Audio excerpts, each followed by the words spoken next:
अपने साथ बहुत सारी तबाही लेकर आता है और तबाही का ही मंजर हम इस ग्राउंड रिपोर्ट में दिखा रहे थे कि आखिरकार जनजीवन कैसे अस्त व्यस्त हो जाता है, कैसे लोग अब शरणार्थियों की तरह इधर उधर भटक रहे हैं। बिल्कुल, और ज्यादा अपडेट ले लेते हैं। हमारे साथ हमारे संवाददाता गौरव सावंत इस समय हाइफा शहर से जुड़ गए हैं। गौरव, इस समय क्या स्थिति वहां पर बने हुए है, क्या हर ओर आपको नजर आ रहा है, बताएं। इस समय जमीनी स्थिति यह है कि इजराइल ने हाइफा के उत्तर के पूरे इलाके को बंद कर दिया है, यानी अब उत्तरी इजराइल में किसी भी सिविलियन को जाने की इजाजत नहीं है, क्योंकि जबरदस्त तरीके से मिलिट्री ऑपरेशंस अब दक्षिणी लेबनान में शुरू कर दिए गए हैं इजराइल की तरफ से। इजराइल की सेना के स्पेशल फोर्सेस ने अभी अभी एक बड़ा ऑपरेशन यहां पर माउंट किया है और इस ऑपरेशन में उन्होंने दक्षिणी लेबनान के 2 गांवों में हिजबुल्लाह के ठिकानों को ध्वस्त किया है और उसमें इजराइल की के पैराट्रूपर्स, उनके जो स्पेशल फोर्सेस है, उनके कमांडो दस्ते में से एक कैप्टन ने इस युद्ध में उन्होंने वीरगति प्राप्त की है। अब से थोड़ी देर पहले यह जानकारी आई और उसके बाद इजरायली वायुसेना ने उस इलाके के आसपास ड्रोन्स भेजकर यह पता लगाया कि हिजबुल्लाह कहां से अटैक कर रहा है इजरायल की आर्मी को, और वहां से एयर अटैक्स वहां पर हुए हैं। तो आप अंदाजा लगाइए कि किस तरह से साइमल्टेनियसली इस समय एयर और ग्राउंड ऑपरेशंस दक्षिणी लेबनान में इजरायल की सेना के शुरू हो गए हैं। एक अतिरिक्त डिवीजन 146th डिवीजन जो है इजरायली आर्मी की, उसको भी अब तैनात कर दिया गया है। तो 3 रिजर्व डिविजन्स के सैनिक इस समय दक्षिणी लेबनान में घुसने को बिल्कुल तैयार है। लेकिन सबसे पहले जो सेना का नियम होता है, पहले ड्रोन से उस पूरे इलाके की टोह ली जाती है, फिर स्पेशल फोर्सेस जो उनके पाथफाइंडर्स हैं, स्पेशल फोर्सेस अंदर घुस रहे हैं और उनको जब हिजबुल्लाह के लड़ाकों के साथ उनकी मुठभेड़ हो रही है, इसको क्लोज क्वार्टर कॉम्बैट कह रहे हैं और इस समय क्लोज क्वार्टर कॉम्बैट 3 अलग अलग ठिकानों पर दक्षिणी लेबनान में चल रहा है।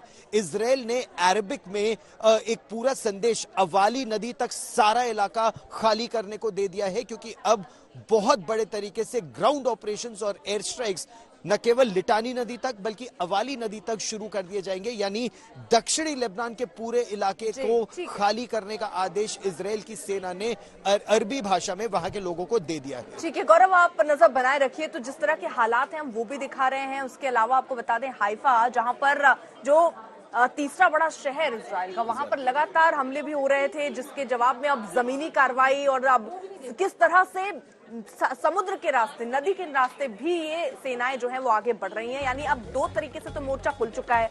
6 सीनियर कमांडर, हालांकि इजराइल का ये दावा है कि मार गिराए गए हैं। टारगेट यही है, पहले आपने हमास को टारगेट किया, HHH यानी हमास, हिजबुल्लाह और हूती।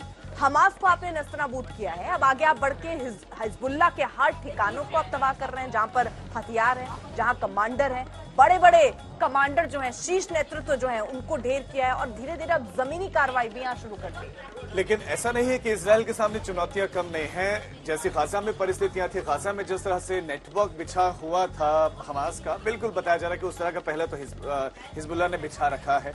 दूसरा ये कि हवाई हमले भी जारी हैं, वहां पर ग्राउंड ऑपरेशन भी चल रहा है। लेकिन उसके बावजूद भी आप देखेंगे तो हिजबुल्लाह ताबड़तोड़ एक्शन कर रहा है और हाइफा शहर के बड़े हिस्से को तबाह उसने किया है। बिल्कुल, और ये बात भी यहाँ याद रखनी होगी राजीव कि हमास को पूरी तरीके से गाइड करना, जिसका आप बता रहे हैं गजा में जो बना है, वैसा ही कुछ हिजबुल्लाह के यहाँ इसलिए भी है क्योंकि हिजबुल्लाह ने ही सारा गाइड किया हमास को कि कैसे आपको सुरंग बनानी है, कैसे आपको ये युद्ध लड़ना है। एक ग्राउंड रिपोर्ट भी आपको हम जल्दी से दिखा देते हैं।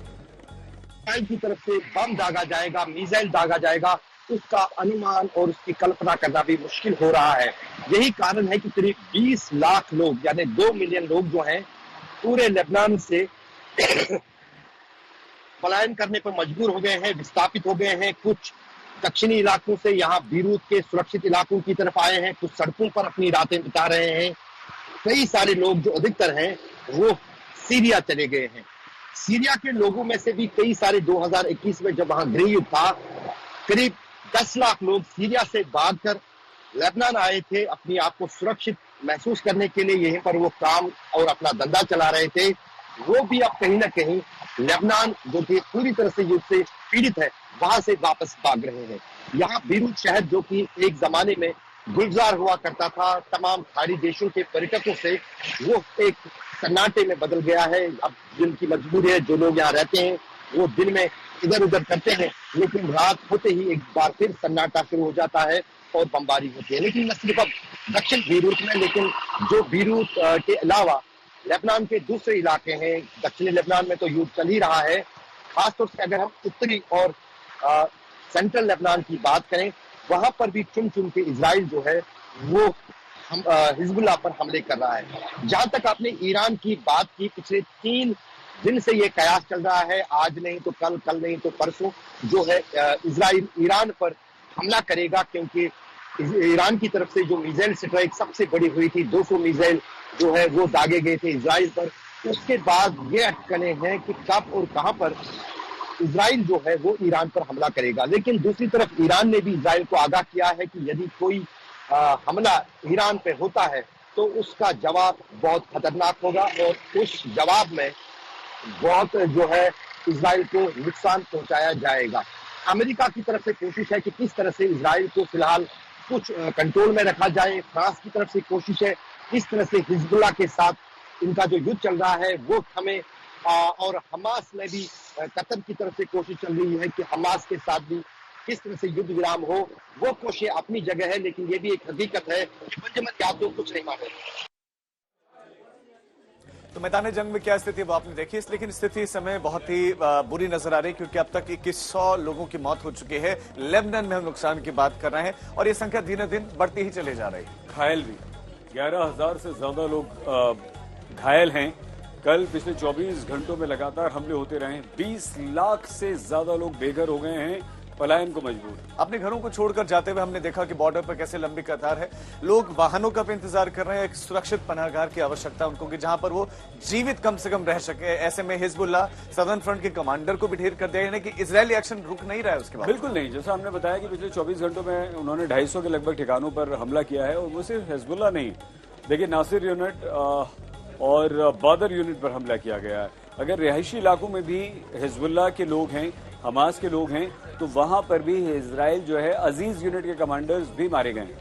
तो लगभग 50 लड़ाकों के मारे जाने की खबर है, इजराइल ने दावा किया। साथ ही साथ एक संदेश भी जारी किया गया नेतन्याहू की तरफ से। वो संदेश था लोगों के लिए, लेबनान के लोगों के लिए, कि अपने बच्चों के भविष्य को सुरक्षित रखना चाहते हो तो हिजबुल्लाह को खुद खत्म करो। हमारे संवाददाता वॉर जोन पर जांबाज रिपोर्टिंग कर रहे हैं अपनी जान की बाजी लगाकर।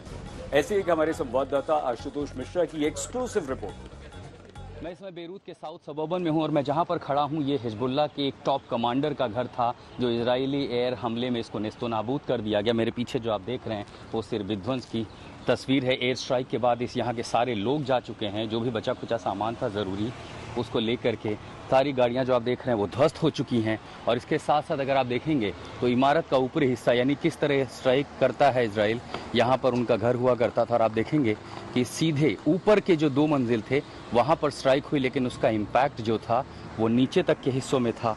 और उसके बाद जो है ज़्यादातर जो लोग आप देखेंगे वो यहाँ से छोड़ के जा चुके हैं और अब पूरा साउथ सबर्बन जो है वो इजरायली हमले की चपेट में है। आईडीएफ का हमला कितना खतरनाक रहा होगा कि जब फाइटर जेट ऊपर से गुजर रहे थे उन्होंने इन इलाकों पर बॉम्बिंग की, और बॉम्बिंग के बाद आप देखेंगे कि गाड़ियां, मकान सब कुछ स्वाहा हो गए। हालांकि इसकी सबसे चौथी से 5वीं मंजिल पर हिजबुल्लाह के जिन लोगों का ठिकाना था, जो टॉप रैंकिंग थे हिजबुल्लाह के लीडरशिप में, जब उनको यहाँ पर न्यूट्रलाइज किया गया तो उसके बाद दहशत की स्थिति में आसपास के इलाकों से लोग भी भाग गए। और अगर आप देखेंगे तो यहाँ पर क्या बची हैं, तहस नहस हुई गाड़ियाँ। और बॉम्ब का इम्पैक्ट इतना तगड़ा एक्सप्लोजन था जिसके चलते जो हमला था वो ऊपर की मंजिल पर हुआ, लेकिन उसके बाद अगर आप देखेंगे कि उस हमले के बाद नीचे जो इलाका है वो भी पूरी तरह से तबाह बर्बाद हो गया है। और यहाँ पर अगर आप देखेंगे कि अब कुछ भी नहीं बचा, जिसके चलते आसपास देखिए बगल की जो इमारतें हैं इसका इम्पैक्ट उस पर भी था और उस इम्पैक्ट के चलते आसपास का पूरा इलाका खाली हो गया है। और जिसके बाद अब देखिए कि एयर कंडीशन कहाँ लगा होता था, सब कुछ निकल करके बाहर आ गया, गाड़ियाँ क्षतिग्रस्त हुई हैं। बेरूत सबर्बन से ग्राउंड जीरो पर मैं आशुतोष मिश्रा, आज तक। लेबनान की राजधानी बेरूत में मेरे पीछे ये काली जो बहुत बड़ी इमारत है, ये न सिर्फ लेबनान का बल्कि पूरी खाड़ी का सबसे महंगा और सबसे मशहूर नाइट क्लब स्काई बार के नाम से मशहूर है। लेकिन पिछले कुछ महीनों से इस बार में ना ही कोई ग्राहक आ रहा है और ना ही कोई पर्यटक। जब पिछले कुछ दिनों के दौरान जंग में तेजी आई है लेबनान में, और खासतौर से दक्षिणी लेबनान में जिस अंदाज से हमले बढ़े, अब ये सबसे आलीशान और सबसे महंगा नाइट क्लब जो है शरणार्थियों से भरा पड़ा है। जो लोग विस्थापित हुए हैं उन्होंने यहाँ पर डेरा डाला है, जो एक ज़माने में गुलजार हुआ करता था पर्यटकों से और पर्यटकों की आवाजाही से और सबसे महंगे क्लबों में, न सिर्फ खाड़ी में बल्कि दुनिया में ये क्लब माना जाता है। वहाँ पर आप स्थिति देख लीजिए क्या है।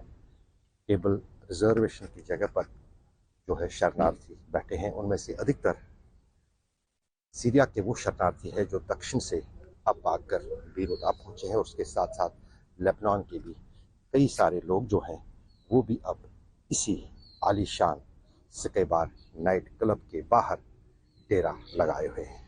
जिसको जो जगह मिल रही है वो वहाँ पर उस हिसाब से जो है अपने दिन और अपनी रात बिता रहा है। अशरफ वानी, बेरूत, आज तक।